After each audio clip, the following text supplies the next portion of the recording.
sometimes our behaviors can have an adverse outcome, something that we didn't plan on. For example, many years ago, physicians recommended cigarette smoking for stress reduction, and come to find out, obviously, how many health issues are associated with smoking.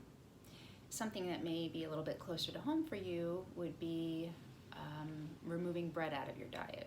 Right? People who eliminate bread with the intention of losing weight often find themselves with a food sensitivity, particularly to dairy, and inflammation in their bodies. So their body starts to kind of fight against themselves. And here's another one. People who take antacids because they have reflux, but taking the antacid causes your stomach to produce more acid, and then the reflux becomes greater. So that one's an example of an exact opposite effect from what you were wanting, right? So you're taking the antacid because you have reflux, and then the antacid is causing more reflux.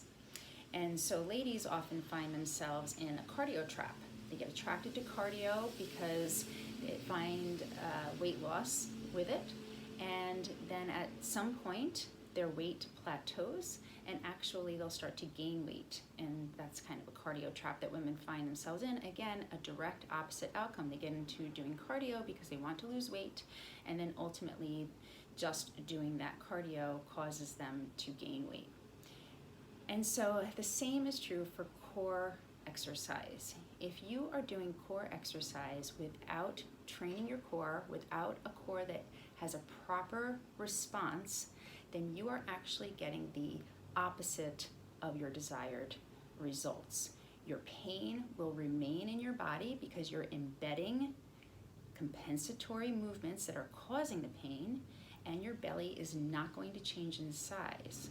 If you are doing core work without a properly trained core, without a core that is responsive, then you are actually getting the exact opposite outcomes that you had started doing the core work for.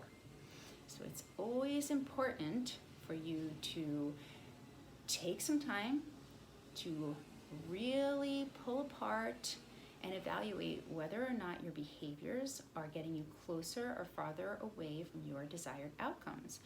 And you know what's tricky about this is, especially I find this with women, is they get really loyal to their methods. I always do this like this. This is what I always do. I always do 2 hours of cardio.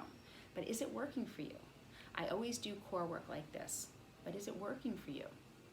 It's time to remove your ego and really assess whether or not your behaviors are getting you closer or farther away from where you want to be. And if they're not getting you where you want to be, start to understand why. Get excited about the why part of it. And don't just say, this is my anatomy. This is the way I was born.